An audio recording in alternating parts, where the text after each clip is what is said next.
Welcome back to another episode of The Curious CEO. Today, I'm excited to be joined by my guest, Stephen M.R. Covey. Stephen is a speaker, best-selling author, and advisor on trust. He's the son of the late Stephen R. Covey, the author of the best-selling hit, The 7 Habits of Highly Effective People. He's also the co-founder and CEO of Covey Link Worldwide, an enterprise that aims to influence leaders by teaching them about trust. Stephen, welcome to The Curious CEO. Hey, Dermot, so great to be with you and with our audience. Excited to have this conversation. Well, you have certainly written a lot about trust. You've written a lot about it. You've talked a lot about it. So we're super excited to have you on here because a lot of our clients, the very thing we are teaching them is how to build trust with their customers. We teach them how to generate referrals. And the only way you get referrals is if you're really good and you're trustworthy. So you got the right audience and we have the right man here for you. The Covey name has such a rich heritage in the leadership and personal growth and development stage. And, I'm just curious about how did your, growing up with your dad teaching on leadership principles, how did that affect you? And how did you really focused in on trust? How did that become your thing? Yeah, yeah. Well, I will say this at the outset, Dermot. It was, I'm so grateful and blessed to grow up with my dad because he wrote the 7 Habits of Highly Effective People. But what I was sharing with you beforehand, before we started, was that my dad was this great teacher, this great author, this great speaker. But you know what? As good as my dad was in public, as an author and as a teacher, speaker, he was even better in private. Mm. As a husband to my mother, as a father to us kids, he was who you thought he was. He had real integrity. So he taught these great principles, but more importantly, he lived them. He believed them. He practiced them. He wasn't perfect, but he really strived to live it. And so I kind of grew up seeing the power of principles, but also seeing how through integrity to those principles, that's what really gave my father his power. Was he believed it and he did his very best to live it. So that was kind of a starting point that is tied to trust because it's the integrity foundation, the base, and how that was a source of power. But then the other key thing that kind of drew me to trust was I had been the CEO of our company, Covey Leadership Center, and then we merged with our arch competitor, the Franklin Quest Company. This is some 28 years ago. Yeah. So these two competitors are now brought together as Franklin Covey and said, and we didn't fully trust each other. And it wasn't because we were bad people. It's just because we'd been competitive in the market for years. And we kind of just brought that mindset into it. And I saw how everything slowed down. Everything took longer. Everything got politicized. Everyone was reading agendas and interpreting things and stuff. And I saw firsthand the high cost of low trust. And then we became aware and said, you know what? This merger is not going to work unless we trust each other. And then if we do, we could do great things. And so we intentionally focused on building trust with who had been our competitors and vice versa. And we built that trust on purpose, intentionally, and through our behavior. And once we built the trust, suddenly everything changed. We were moving a lot faster. We were more collaborative, more innovative, more creative, more energy, more joy. Everything changed with trust. And I kind of came away from that whole experience, the whole merger, saying, wow, trust matters, not in just social ways, but in economic ways. There's a compelling business case for trust. Trust changes everything, and trust is learnable. It's a skill. It's something we can get good at because we just went from low trust to high trust. So you can get good at this. And suddenly I walked out of that saying, we got to talk about this. I think I found my voice. I want to talk about trust. And because most of the stuff on trust was either too academic or too simplistic. And I thought, we need a practical approach for why trust matters and how to build it. And so I wrote The Speed of Trust, and it's become my life's work ever since. And I feel passionate about it, but it kind of grew out of my own crucible experience of merging me, myself, not being fully trusted and saying, I got to earn this, got to win this trust, got to create it. And then how everything changed once we did that. And suddenly I found my voice, Yeah. trust. Oh, so good. My mother always used to say that trust is built in drops and lost in bucket loads.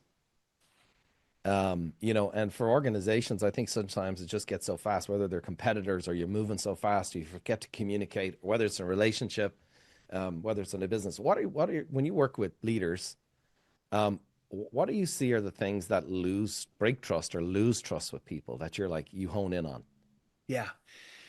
Tends to fall into those two camps of both flowing out of character and competence, as Dave Hmm. said at the outset, because trust is built with character.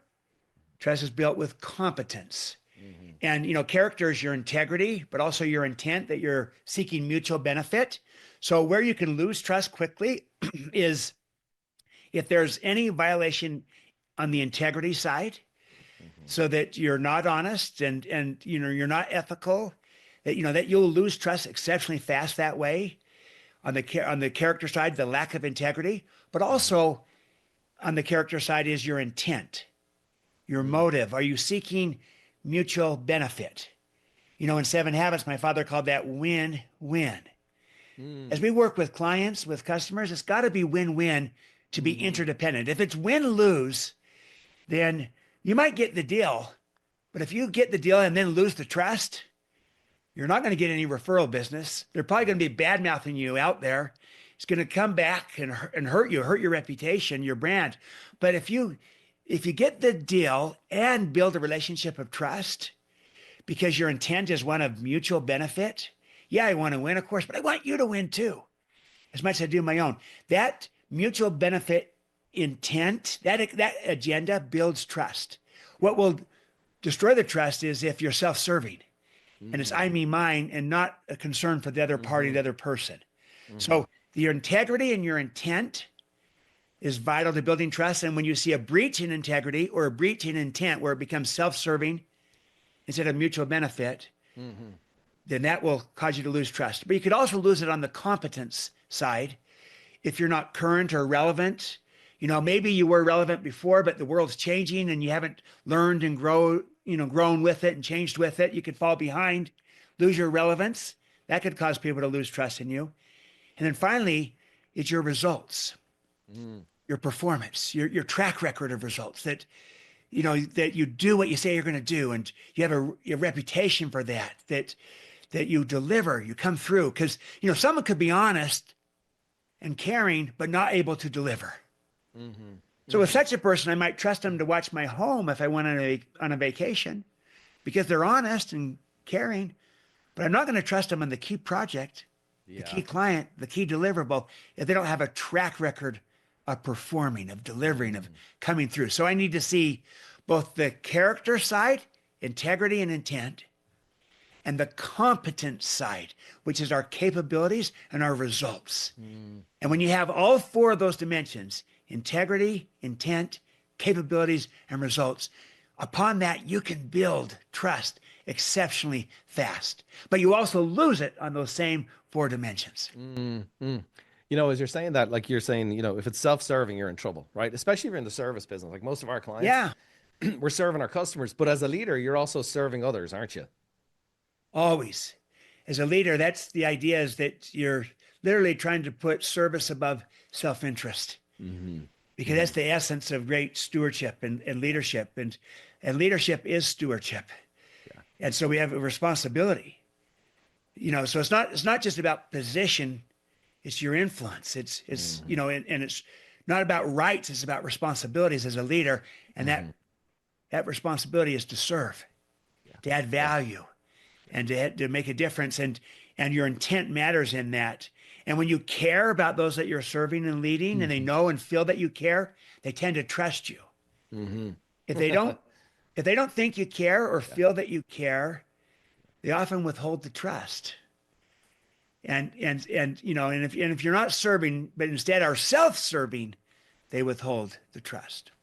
Yeah. As you're saying that, I think of the old, we judge other people's by their result, by their actions, and ourselves by our intentions. By our intent.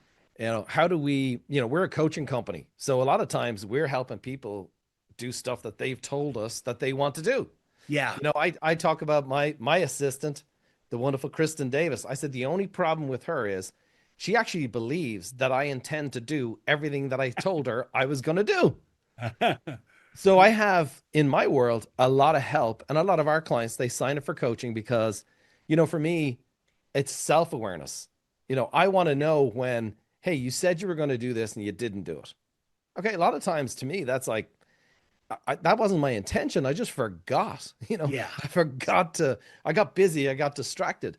What have you seen some practical ways that people can just hold themselves? Because you mentioned like on the competence side, I got to take charge of that. If my skill set has dropped, if it's not sharp, I've got to take responsibility for that.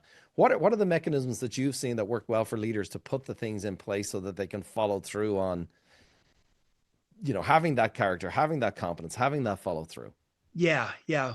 Well, I think the first is kind of the awareness that the number one way to build trust, the fastest, is to make a commitment to someone and then to keep it.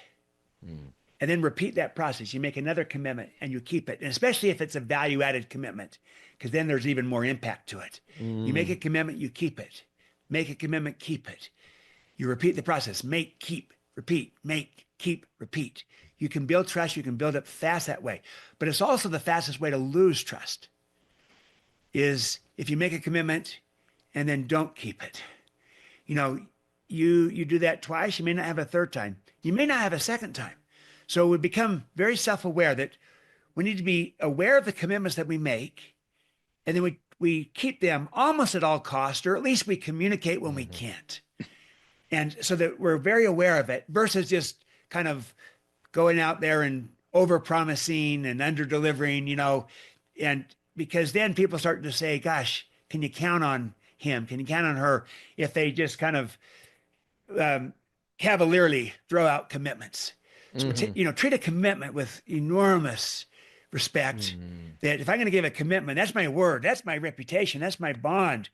I need to come through and deliver so that it could be known of me. I'm going to do what I say I'm going to do. So the awareness of how vital Mhm. making and keeping commitments is to building trust, but use it as a tool, as an opportunity to, let's say you're with a prospect and you want to build trust with them fast, find a way to make them a commitment that's a value added commitment to them. Like, hey, I'll get you a copy of this, or I'll come through and give you this report, or something that's adding value to them. Tell them you're going to do it, and then do it. And when you do it, you might say, hey, as promised, here you go. And they Yeah. come to see you as this person has Mhm. integrity. This person delivers. He or she does what they say they're going to do, and I can trust that. So that's the Mhm. first step. But I would say, that self-awareness, but I would even go allow even one more piece. If the fastest way to build trust with another person is to make and keep commitments to them, it's also the fastest way to build trust with yourself. So good. Learn to make and keep commitments to Mm. yourself, because that sense of Mhm. self-trust, that integrity, there's a power to that. There's a Yeah. clarity to that. And it Mhm. starts in the little things. I'll never forget Admiral William McRaven. He was the commander of U.S. Special Operations, the elite military fighting forces, Army Rangers, Navy SEALs, Green Berets. Well, he had me, before he retired, he had me come in and speak with his team. And they were already the best in the world on trust. Their whole world revolves around being able to trust each other. And they were trying to get better. It's just quite remarkable to me. But when he retired, he became the chancellor of the University of Texas Mm. system. Mm. And he was invited to give the commencement speech at their big graduation. And he went and he gave the speech, and it went viral. And his message was very simple. And he said, graduates, if you want to change the world, make your bed. Make your bed. In other words, start with a small commitment that you can keep Yeah. and then keep it at all costs. And then go from that commitment to the next commitment to the next. and so forth. And that sense of clarity, of integrity, of power that comes to you, that self-trust that comes to you will be so strong. So if you want to make the world, if you want to change the world, make your bed. Yeah. This is brilliant. Yeah, I was going to ask you about like that was the big thing where I was going to ask you, and you've already addressed it, which is keeping those promises to ourselves and Yeah. to our families. Because you know what witness are we? Like our kids, they watch us. They don't listen, but they watch us. And you know, it's funny you should mention that because there's so many mornings I make my bed because of that speech. Do you? And that, Yeah. yes, and that little thing leads to the next little thing, to the next little thing. I love what he also said. He goes, and the word, the thing about it is, you know, even if you've had a crappy day, you come home to a nicely made bed. So you win anyway. You you win on every front. It's you have a sense of integrity Mm. that serves you well throughout. And it's in those little things. You know, with people, the little things are the often the big things. Mm. And You know, mhm. including little demonstrations of respect and showing empathy and understanding to a person. Listening to your own members of your team, showing understanding for them, showing respect, and how you treat the one has an effect on the many because others look and watch. Yes. Well, I think what you started this with, you know, you talked about not about your dad, not as the public figure, but Yeah. as the man you watched. How did he show up when he was at home? And you know, and that breeds that's the best example. It is the best example in the world to have that as leaders. You know, one thing is you're saying that, and I'm very fortunate in the fact that I feel like I get a lot of grace from my team, Yeah. you know, because back to intent, I think they understand my intent, but I also they understand me because we know each other. I think one of the other things is I think they extend grace to me because I extend grace to them. Because some days somebody's just having a bad start to the day. Some days just life's happening. Um, you know, and back to what you're saying, I think when it's kind of like practicing it. You're practicing it all the time to try and extend that grace, and your team will have it. They'll reciprocate, won't they? Absolutely. Dermot, you've named it. It's really the law of reciprocity. And it applies to extending grace. You give grace to them, some leeway, some understanding. They reciprocate and return it to you. Same thing happens with trust. Mm, You extend trust to people, they tend to mm, extend it back mm, to you. And I've worked in organizations all around the world with senior leadership teams and the like. And and here's what I have found that the in low trust companies, when there's a low trust culture, low trust company somewhere, because you know, for whatever reason, here's what I find. The biggest reason why employees don't trust their leadership is because first and foremost, the leadership doesn't trust the employees. mm, And the employees reciprocate that distrust right back to them. So that's the reciprocity of distrust. See, mm, distrust is contagious. mm. When you don't trust people, they tend to not trust you either. Yes. But thankfully, the converse is true. Hmm. And trust itself can be contagious. So when I, as a leader, lead out by being both trustworthy, but also by being trusting, Hmm. and Hmm. I lead out by trusting my team members and I trust my clients and I trust people. When I give trust, people receive it and they tend to return it. And Right. they're inspired by it and they want to live up to it. They Hmm. perform better. It brings out the very best in people. Yeah. To be trusted is the most inspiring form of human motivation. It brings out the very best in all of us. We all want to be trusted, or Yep. people do. So sometimes the best way to increase trust fast with people is to trust them. You got Hmm. to be smart about it. I'm not saying a blind trust. Yes. Use good judgment, but as a leader, find the ways where you can extend more trust to people and tell them that you trust them and why you trust them, and you'll be amazed at what that does to them and Mm. how they return and reciprocate Hmm. and give the trust back to you. So as you're saying that, you're what I'm hearing you say is that when you give trust to somebody, you're explaining to them why I'm giving it to you, Stephen. Yes, because I see that you take this seriously. See that you take a job. You're going to run the extra mile with it. You're actually speaking it into their world as they're taking that trust. Absolutely. I think there's a power to that. It's so interesting. I was just on a call where, it was a Zoom call where I was working. I was writing an article, and I had someone that was going to be a first draft writer of this, that we had hired this outside firm to help us. And I was talking about trust and about the need to extend trust and to give trust and to tell people you trust them. And the writer spoke up and said, Stephen, I'm 56 years old. I'm really good at what I do, but I've never, ever once in my life had someone tell me that I trust you. And he said, and I think if I did, that would really move me. And I said, you know what? You are a credible, competent person. And people have, we've lost too much there that could have been created. As leaders, find ways to appropriately, you don't want to do this insincerely, but find ways to appropriately extend trust to your people. And when you do it, tell them, I trust you. I trust you because, and then come up with the reasons. And so again, don't have this being sincere. It won't work that way. Right. But it might be that maybe you're not going to trust them with everything, but you might trust them with this thing. I trust you on this. Here's why, because you care so much and you're so good and you're such a hard worker and you always cover all the bases and, you can find the reasons, but you watch what that does to people. I trust you because people want to be trusted, and they are inspired when they are. Which is the opposite of command and control, isn't it? Like, yes. Command and control is, no, I want to control how it's done. I'm going to command how you do it. And you'll knock the wind out of people faster than anything, won't you? I mean, it's the inspiration behind this book, Trust and Inspiration. It was like, this is the opposite of command and control. You're absolutely right.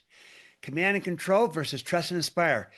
Command and control is, you're the boss, you're in charge, you just tell people. At its extreme, it's micromanagement. You're right on top of them, hovering over them. Yeah. And people don't like it. They don't respond well to it.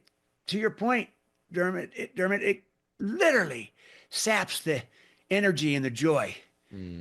Yeah. I hate it when I'm micromanaged. Yeah. I have been before. And I love when I'm trusted. And so command and control, maybe it worked years ago. I don't think it ever did work very well, but it might have been more acceptable in the past. Today, people have choices and options. Yeah. People don't want to be managed. No. People want to be led. Yes. They want to be trusted. They want to be inspired. And they'll respond better to it. They'll perform better because of it. They'll grow because of it. They'll return their trust to you, and it becomes a virtuous upward spiral. And so it's a much better way to lead in our world today. And you can still have, quote, control if you build the agreement together with the other person around the expectations, around the trust you're giving them, and the accountability to those expectations. So you build an agreement, and the control's in the agreement, not in having to micromanage them. Right. It's funny.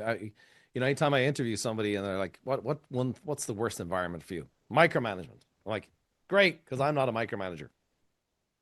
And the amount of times I've had 3 months later having a question call with them, I'm saying, hey, remember the thing you said you hate?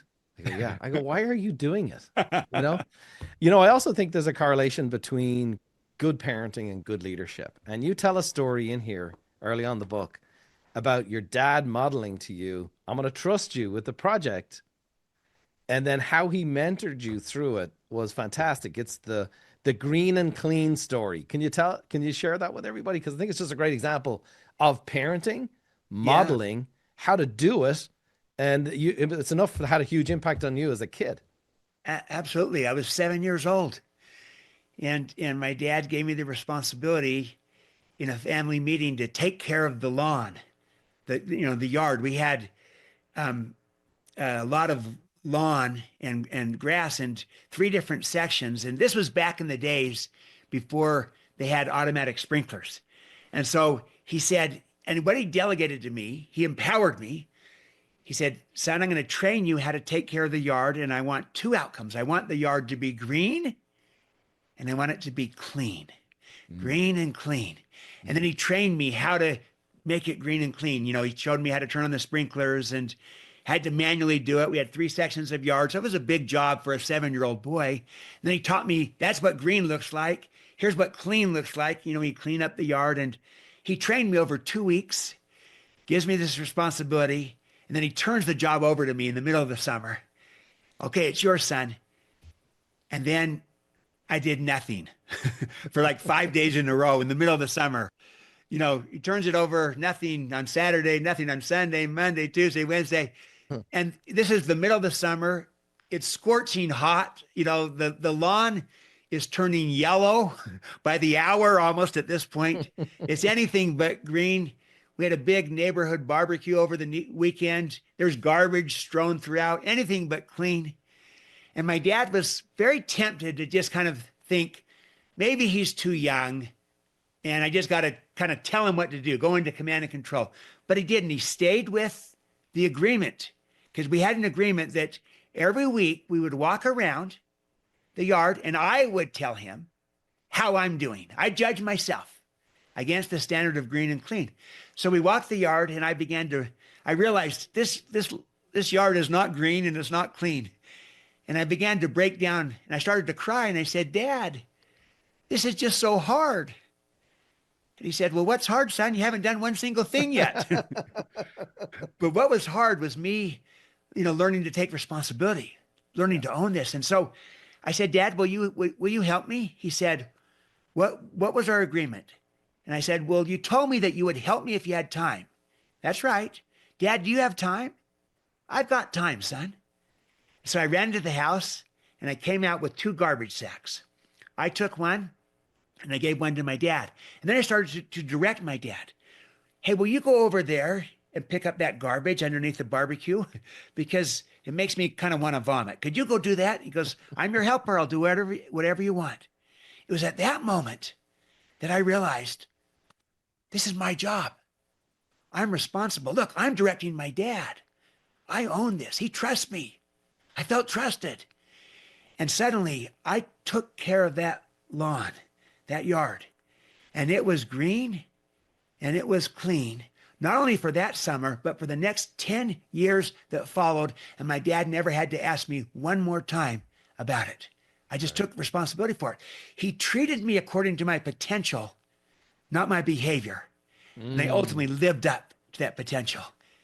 It's a great example of the power of trust and inspire leadership is a better way to lead, to bring out the best in people, to get better results. 10 years of a green and clean yard, but he also raised the child. And I do think there is a parallel with parenting and leadership. Leadership is parenting and parenting is leadership. Yeah, no, that's such a great story. And I love the fact that he had grace for you. I love the fact that he set out the standards of the 2 things he was looking for, green outcomes and clean. And he didn't beat you up. He didn't beat you up verbally. He didn't punish you. And he didn't scar a 7-year-old. He actually created a 7-year-old who actually eventually wrote a book about it, which is so cool. And I told the story that as the defining imprint of bringing out my potential through this trust and being inspired by my dad through the relationship. So great. Well, listen, you've been fantastic with your time. There's so much to unpack from this chat today. Could I just add one last little piece? Absolutely. I'll take as much as you want to give, as much time as you want. Yeah. Well, I think of our audience and business people, entrepreneurs, a variety of different roles and responsibilities. But I think of how trust really is the currency of the kind of business and the service business that we do. And I talk about the 3 R's of trust. There's first the repeat business. When you build trust with a client, they will come back to you again and again and again because they trust you. They know that you will do what you say you're going to do. They trust you. So that repeat business is extraordinary and it's more profitable. Second, though, is the second R is the referral business. And referral business is absolutely the speed of trust in action because it's somebody referring somebody else. And there's a transference of trust from the person making the referral to the referee. They are now saying, aha, this person who I trust is saying you can trust Joe, you can trust Susan, you can trust them. Yep. And there's this transference of trust.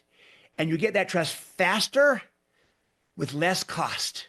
The best advertising there is, word of mouth, referral business, Yep. The best business in the world because it's so profitable. The economics of it are extraordinary. We all know that, but if you think about it, it's because it's speed of trust in action. And then, so that's the second R. The third R, though, is reputation business. You build trust, you get a reputation for it, a brand that stands for trust. You're going to do the right thing, even when there's a cost to it. You do the right thing and there's a cost. You might feel like, I lost out on this project, but your reputation gets spread that, Dermot's going to do the right thing. And suddenly everyone's talking about it and it spreads and you get that brand, that reputation. It precedes you. It goes in front of you. You can build trust exceptionally fast. Or you can do business exceptionally fast because your reputation precedes you based upon trust. And so trust is really the currency of the service business, is what makes our world go around. And I just try to give language to it in a process of how you can build it intentionally so you can turn this into your greatest strength as a leader with your own people, but also as a company, as you build trust with your customers, with your clients, and with the communities that you serve. That's brilliant. Fantastic. I'm so glad you said you'd one more thing because that is absolute gold. And your guys' reputation is fantastic. And I was saying to Stephen before we got on the call today, and I forgot about this, but in our campus here, we have several training rooms. And one of the training rooms is called the Covey training room because of the impact that you and your father and your company has had on us from a leadership, a personal growth and development. So I just want to let you know, that's the ultimate compliment we can give you. It's a great compliment and it's pretty cool. As a son, representing what my father has done and then me trying to build upon it. So that's pretty cool. Thanks for sharing that, Dermot, and really honored.